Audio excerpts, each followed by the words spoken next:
A historia empresarial de Galicia comezou de xeito tardío con respecto ao resto do Estado, e aínda que as mulleres foron imprescindibles como man de obra, o seu papel á fronte dos negocios foi durante moitos anos case anecdótico. Hoxe coñecemos a 3 mulleres do século XXI que demostraron que tamén elas podían dirixir con éxito a súa empresa. Aos seus 47 anos, Paz Cariñena é copropietaria de Duinité, especialistas en ciberseguridade. María Caeiro tomou o relevo do seu pai o mando da empresa familiar de concesionarios, modernizouna e fixo a medrar gañando recoñecemento do sector. E con 44 anos, presentamos vos a Adriana, presidenta executiva de Adolfo Domínguez.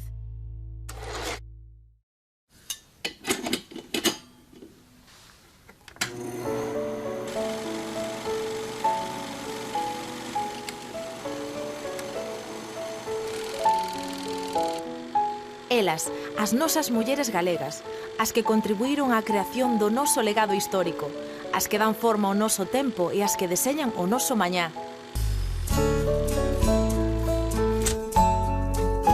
Mulleres que co seu que facer case invisible construen dende as súas tarefas a nosa realidade. Queremos coñecelas a elas, as protagonistas das nosas historias do pasado, presente e futuro. Soños cumpridos de mulleres fortes que toman as súas propias decisións.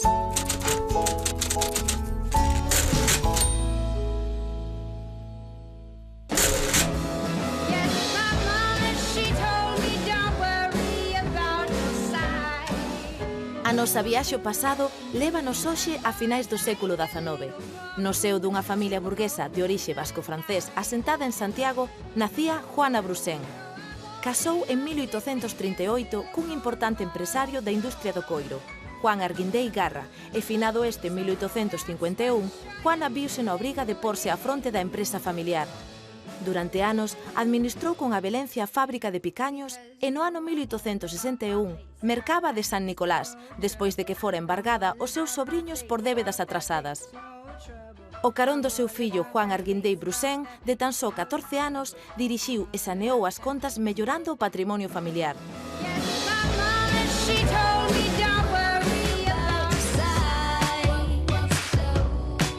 De volta ao presente, coñecemos a Adriana Domínguez, que ven de ser nomeada presidenta executiva de Adolfo Domínguez, a empresa que fundaron os seus avós e a que o seu pai levou o máis alto da moda. Ser presidenta executiva do grupo é un gran honor, realmente continuar na mesma senda na que viña estando xa. O meu crecemento dentro da empresa é visto con unha certa naturalidade porque levo toda a vida entrando e saindo e coñécenme. Penso que nestos tempos é importante a confianza. Ao fin heredo a confianza dos meus pais con todo o equipo e penso que é bo para a empresa. Ao coller as rendas da empresa, Adriana tivo que tomar as súas propias decisións, non sempre sinxelas, para iniciar unha nova era, a súa. Cando eu vin a empresa estaba nun momento moi frágil penso que ha habido un traballo de equipo fortísimo. Entón, penso que o éxito que hemos tido estes 3 anos de xestión ten moito que ver ca facilidade e ca enerxía con que hemos acometido todos os cambios. Hai partes difíciles na xestión, especialmente cando afecta a persoas e o seu traballo. Non todo o mundo que estaba nese momento permanece no proxecto. Eu cambiei moitas veces de cousas, entón penso que a eficiencia e estar sempre os mellores a tomar decisións e a facer as cousas é importante para que as empresas sobrevivan e sean relevantes no mundo. Tomei a decisión de sentarme a almorzar con todos os empleados da empresa en grupos de 8, porque senón non acabaran nunca. Tomei a iniciativa de contar o que pasaba, as decisións que íbamos ter que tomar. Iso quizás é o máis difícil, o máis íntimo un pouco. Ao final son as relacións humans. Moitas veces sí, iso é o máis difícil, sí. Adriana chegou á empresa por iniciativa propia e compromiso coas súas orixes, non por imposición familiar.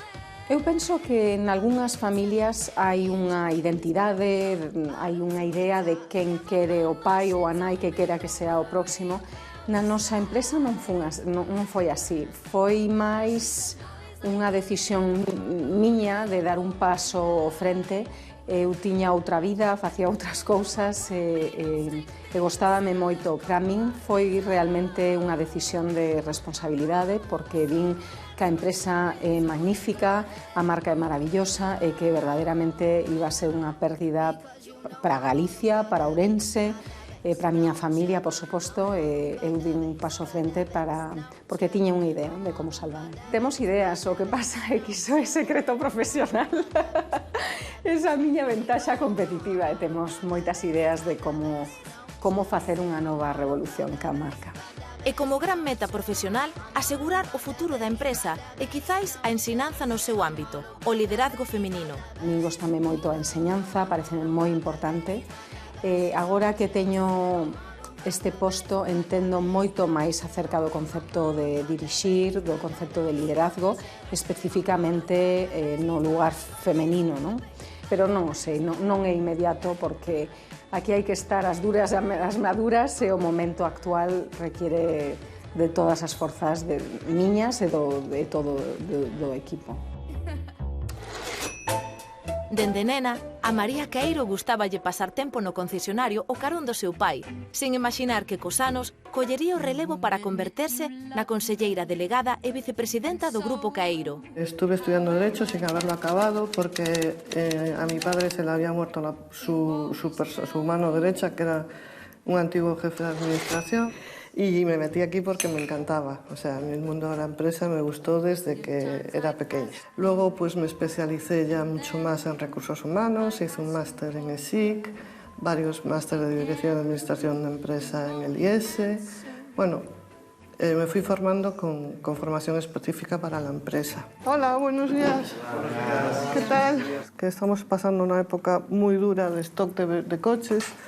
Con lo cual vamos a ver qué podemos hacer para que el cliente nos espere para que cuando lleguen, ¿no, Bruno? He tenido un gran maestro, que es mi padre, y ha sido un gran mentor, y aparte de ser un gran mentor, ha sido una persona súper inteligente que ha sabido darme el testigo sin que yo me diera cuenta. ¿Que vienen del mes pasado? No, son coches que se facturaron vale. Ya este mes, pero como son leasings bancarios, estamos esperando a que nos ingresen para poder matricular y tener la orden del cliente. Vale. Es una gran profesional, muy reconocida dentro de este sector de la automoción, y creo que su éxito reside en una combinación de unos conocimientos técnicos de estrategia en el sector y también un carácter muy personal, muy cercano a sus empleados. Pues chicos, muchas gracias. Cualquier cosilla me decís y hasta luego, porque os veré por ahí ahora. Vale, venga. Gracias. Chao. ¿Cómo me ven? Al principio, si no me conocen, me ven distante y con mucho respeto. No sé por qué debo de dar una imagen. Pero luego, una vez que ya tienen confianza conmigo, son cercanos. Yo creo que me ven una persona cercana. Y me ven una persona exigente, creo que dura, pero también a la vez humana. Hola, Eli. Una cosilla. ¿Tienes el informe del mes para mirarlo? Sí, yo creo que le gusta el trabajo bien hecho, ¿no? Como a todo el mundo, ¿no? Eso es lógico, ¿no? Y como mujer, ¿no? Que las mujeres somos siempre muy especiales en ese tema, nos gustan las cosas que estén bien hechas, pues es lógico, ¿no?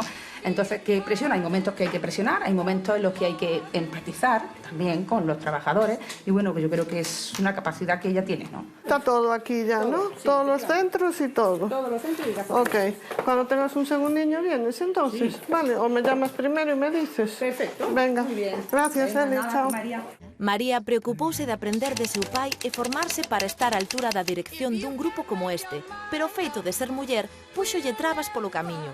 Todas las del mundo, como cualquier mujer que está en un ambiente típicamente masculino. Primero, bueno, anécdotas tengo muchísimas, de decirle a mi padre, Manolo, menuda secretaria te has echado, y él decir, es mi hija. Entonces la persona haber quedado cortada. Otra, pues siempre lo comento, un antiguo jefe de ventas que fue al despacho de papá a decirle, o tu hija o yo, porque tu hija creo que es mejor que esté en la cocina. Por desgracia, intento que me traten como una más, pero al final, tanto aquí como en cualquier organismo que haya estado, confederaciones, cámara, todo eso, al final el número de mujeres es escaso y los puestos pues, de representación generalmente son todos masculinos. Pero bueno, vamos a seguir luchando. El mes está siendo algo más lento que el anterior por ahora, pero bueno, a ver si en estos 15 días que quedan para final de mes pues podemos acelerar un pouco el tema. Despois de media vida dedicada á empresa familiar, síntese satisfeita da súa aportación. Haber ampliado la empresa, haberla duplicado, pero tampoco es un logro. Yo creo que es un logro mío y de toda la gente que me fue acompañando a lo largo de mi vida profesional. Quizás la decisión última, sí, la mía, pero tengo muy buena gente a mi alrededor que me ha acompañado y me ha animado siempre. Mirando cara ao futuro, toca soñar. Pues la permanencia en el tiempo, que Caeiro, que lleva desde el año 54, imagínate, pues sea una empresa que perdure en el tiempo. Despois de traballar moitos anos por conta allea, Paz decidiu desenvolver un proxecto propio que resultou gañador do certame A Banca Innova. Este foi o impulso definitivo para abrir a súa empresa, Doing IT. Ahora mismo imos de camiño á oficina de Doing IT. Doing IT é unha empresa que nos dedicamos a solucións de ciberseguridade. Non nos centramos na parte tecnolóxica da ciberseguridade, sino que ofrecemos formación e concienciación. Asesoramos as empresas para que poidan contratar unha póliza de ciberrisco. Ao final, do que se trata é de garantir que o negocio das empresas ten continuidade e que os nosos clientes se teñan que preocupar só do seu negocio, non de protexelo, porque para eso pues, poden contar con nós. Presentovos a Juan Lemos. Juan sempre decía, temos que facer algo xuntos, temos que facer algo xuntos. Doing it, en inglés, facémolo. IT significa tecnoloxías da información, en inglés tamén.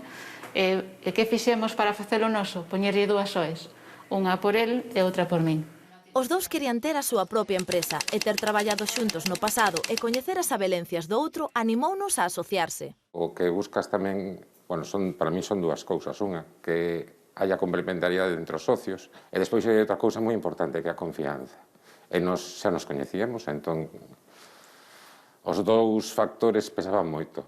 Traballei con mulleres, traballei con homes, desde o punto de vista profesional non hai ninguna diferencia. Traballamos xa, como decimos nosas veces en Vietnam, e cando sabes que o que tes contigo cúbreche a espalda, non preguntas se o que che cubre a espalda é un home ou unha muller, o que preguntas é que me está cubrindo a espalda. A comunicación é fundamental para Paz e Juan, que regularmente convocan reunións cos seus clientes. Na reunión está María José Cousillas, que é a socia fundadora de Cusilas. É moi importante involucrar a todas as partes da empresa, desde a dirección hasta todos os empregados. Isto non é unha situación excepcional. Todos os días temos, de feito terminamos esta, e despois eu teño outra, despois hai outra, e mañán outra, e pasado mañán outra.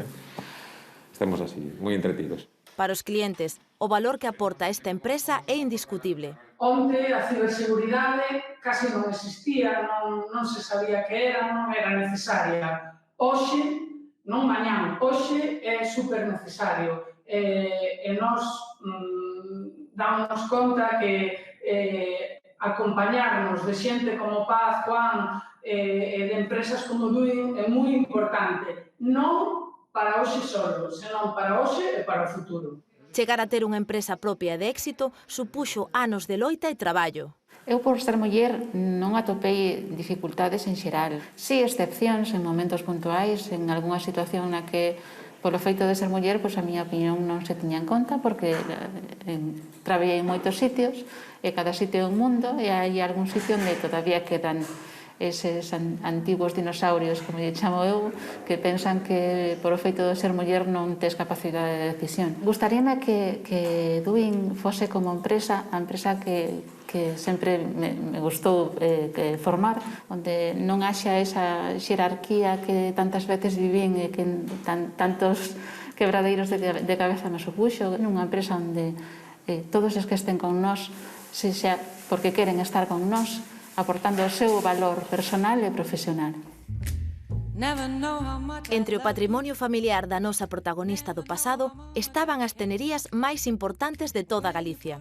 A de Picaños foi pioneira na comarca ao introducir unha máquina de vapor para mover o muiño de casca. Co falecemento de Juana o 14 de xaneiro de 1870, os seus fillos deciden xuntarse e formar unha nova sociedade, Arguindei Hermanos, coa que dar continuidade a unha empresa que foi a maior tenería galega do século XIX.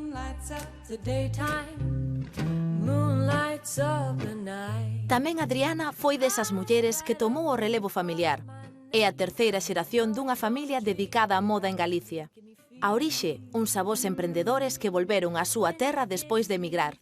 Os orixes da miña familia empresarial, vamos a dicir, son os meus avós. O meu pai gostalle dicir que a súa nai e o seu pai, non só o seu pai. Coñecéronse en Barcelona, era a posguerra, tuveron a idea de comprar telas e traelas para Galicia e vendelas na zona de Pobra de Tribes. E baixaron, decidiron vir a Ourense e montaron unha tenda que era sastrería tamén, e que era esta mesma. A miña primeira educación foi en Ourense ata os 8 anos. E despois fun interna en Inglaterra, primeiramente, 2 anos, e despois en Suiza, na parte francesa, e despois en Alemania, de volta en Inglaterra, e volvín 8 anos máis tarde. É unha educación forte na disciplina, na autodisciplina, na sociabilización cos outros. A miña e as miñas irmáns non temos problema en adaptarnos a países novos, ou xente nova, ou equipos novos. Cunha formación internacional, Adriana cursa empresariais entre Madrid e Francia, pero a súa vea artística comeza a latexar. Traballei nun banco, traballei na sección de marketing e ventas dun hotel, e dime conta que non era verdadeiramente o meu. Falei cos meus pais e dixen que quería estudiar un poquinho máis, un máster, para poder reorientarme en algo que fose económico, pero nun entorno máis artístico. Así é como acabei en Nueva York estudiando dirección de cine. Era un momento onde os meus pais retomaron un pouco a dirección da marca. Eu non pensei en vir nese momento, e os meus pais tampouco fixeron ningunha presión, deixáronos escoller o noso camino. O momento de Adriana na empresa chegou dende a liberdade. Quería aportar todo o que aprendera e conectar coas súas orixes. Moitas veces é moi abrumador a responsabilidade, pero o que ten as empresas familiares é que está aí o esforzo dos que viñeron antes de ti e que tamén pasaron moitos momentos complexos. Entón, cando a min flaqueanme as forzas, eu penso nos meus pais, penso nos meus avós. Unha líder que tivo o seu avó e o seu pai como referentes, pero que admite a pouca visibilidade da muller nos altos cargos. O máis difícil, quizáis, de ser muller e xestionar un proxecto é que non hai moitos referentes. Eu non teño unha discriminación na miña mirada, non? Entón, temos un Consello de Administración que ten paridade, ten máis que paridade, somos hoy 58% de mulleres, eso é inaudito na Bolsa Española. No Comité de Dirección é o mesmo, somos 60% mulleres tamén. Pero que é un resultado lóxico de traballar na moda, co 70% que vendemos é roupa femenina e, por tanto, as mulleres ten que ter un lugar moi preeminente na organización da empresa. Fálase moito do techo de cristal, pero non se fala moito do precipicio de cristal. E o precipicio de cristal o que é que cando non hai homes que queren o traballo, ábrese para outras persoas, non? Eu collino non porque fose muller, no miño caso, era porque era familia. Penso que as familias collen o traballo cando é atractivo e cando non o é tamén. A estas alturas da historia, temos claro que Adriana lidera con paixón e valentía e busca o equilibrio coa súa familia. O meu marido ten un traballo, el é presidente dunha empresa tamén, el está en Madrid, entón eu estou en Galicia, vamos e imos. O neno estuvo en Galicia durante casi 3 anos, agora está en Madrid. Non é fácil, pero penso que cando un proxecto vale a pena, as familias pódense adaptar tamén. Tanto no terreo profesional como no persoal, María ten un gran referente, o seu pai Manuel. Hola, papi. ¿Tardabas mucho en coger? Buenos días. Buenos días por la mañana. A nivel empresarial, papá fue un visionario total. Y mamá es una visionaria, desde pequeñitos nos inculcó el viajar. Con 11 años yo fui por primera vez a Estados Unidos, que en aquella época pues era algo impensable totalmente. Es una mujer muy abierta, muy inquieta con la cultura. O pai de María emocionase ao falar con orgullo da súa filla. É meu chiche, porque vou ser como pai por sempre mellor. Eu sempre animo adiante María, que vas por o camiño adiante. Entendía yo que no podíamos dejar la empresa en manos extrañas y que mejor que se hiciese cargo María. Y de hecho, pues los hechos demuestran que no me equivoqué. Eu fixe todo o que pude e depois ela, pues eso multiplicou. A pesar das súas obrigas, María está sempre pendente dos seus. Os amigos son unha parte moi importante da súa vida. Hola, Pichufa. ¿Qué tal? Siempre tarde, hombre. Lo siento. ¿Qué tal? ¿Cómo fue? Está yendo. Hombre, es un mundo, ella vive en un mundo de hombres y ha tenido que ser muy fuerte y lucharlo mucho para demostrar la validez que tiene y lo ha conseguido. Yo creo que lo ha conseguido con creces. En el tema profesional es muy fuerte, es una tía muy válida en su trabajo. En el terreno personal es más débil en el sentido, es más sentimental. Es una persona muy sentimental, quiere mucho a los suyos. Es muy buena amiga.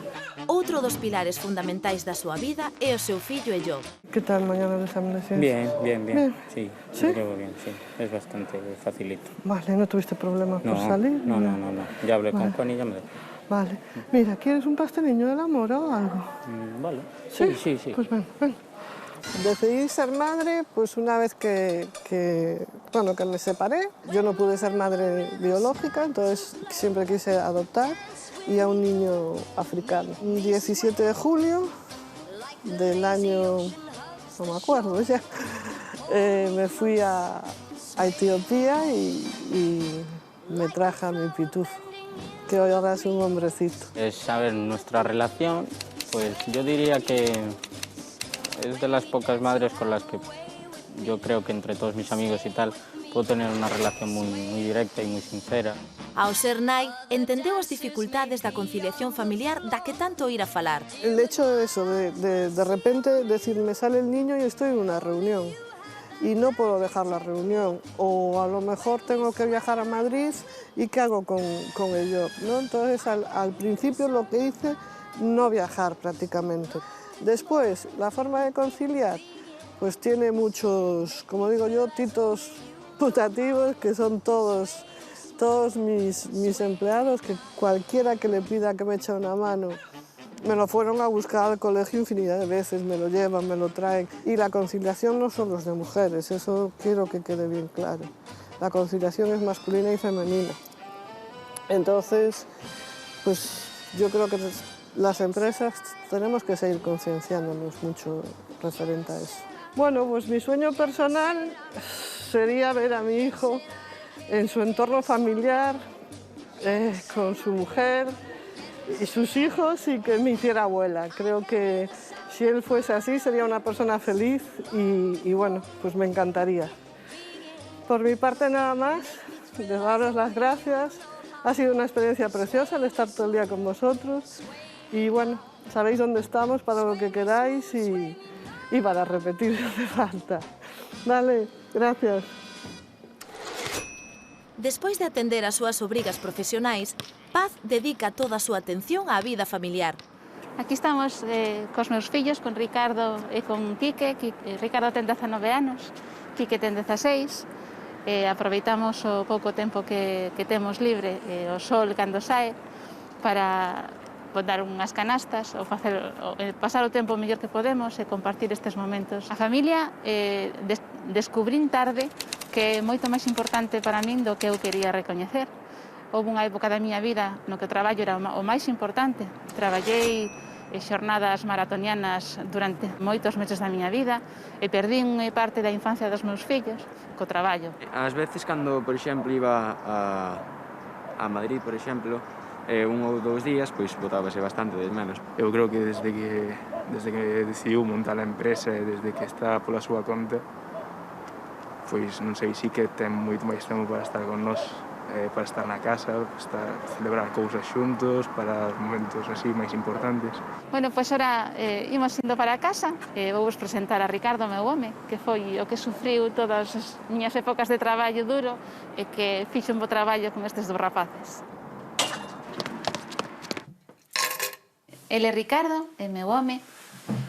Levamos xuntos desde os 16, onte, pola tarde. Sí. Ela, ao final, pois, ela e nós estamos conseguindo pois o que quería, que era buscar un sitio, estar a gusto, traballando, conseguiuno, ou estámoslo conseguindo, non? E así, o sea, non houve tampouco maior problema que o que hai todos os días, pois que as horas non se chegan para nada e corre para aquí, corre para lá, pero bueno, eu sinto moi ben, claro. Ao vela ela ben, pois xa é suficiente. O sea, o que buscas é iso, pois cando estás con a parella, pois que encontre o seu sitio, que este ben. Neste caso, pois parece ser que se chegou a eso, habrá que seguir así. E nada, moi contento. Ricardo é unha persona xenerosa. Non foi un camiño fácil, tuvemos os nosos momentos máis complicados. Non creo que eu sea unha persona fácil para aturar, para convivir. Teño un defecto recoñecido por todos que é o exceso de responsabilidade, responsabilidade sobre todo co traballo. E como vos decía antes, tiven que aprender a golpes que o traballo non é o máis importante da vida, que hai cousas que están por encima do traballo que deben seguir estando por encima do traballo. Bueno, faltanos un membro máis da familia, o membro máis recente da familia, que é Nala. Como tiñamos poucas ocupacións, buscamos unha máis, que é ocuparnos deste bebé e cuidala. Chegou feita un trapiño, cos olliños bastante estropeados e un problema de respiración, moi delgadiña, moi oscura, pero bueno, parece que vai recuperando ben, e de feito, o último que faremos na tarde de hoxe será leválo ao veterinario para ver como sigue. Despois de 20 anos traballando por conta allea, apostou por un proxecto propio que lle brinda tempo para a súa vida persoal e para soñar. Como veño dunha familia numerosa, o meu soño persoal tamén foi ter unha familia numerosa. Quedáronse en dous, pero son dous nenos estupendos. Pero cambiamos un soño por outro soño, que é importante ter ilusións. O meu soño persoal agora é poder chegar a ter unha casiña cerca do mar, onde ter os meus animaliños, onde ver o mar, que é algo que me relaxa moito, e onde poder disfrutar da miña familia. E bueno, nada máis deixevos, imos levar a Nala ao veterinario a ver que tal está. Gracias por todo e hasta outra. Grazas a este percorrido, descubrimos que Juana Brusén foi unha empresaria eficiente, capaz de manter a que foi a empresa de curtume de coiros máis importante de Galicia. Ademais, nesta viaxe constatamos que as mulleres teñen grandes dotes para a dirección empresarial e levámonos 3 historias de mulleres loitadoras que pouco a pouco acadaron os postos que por méritos lles correspondían.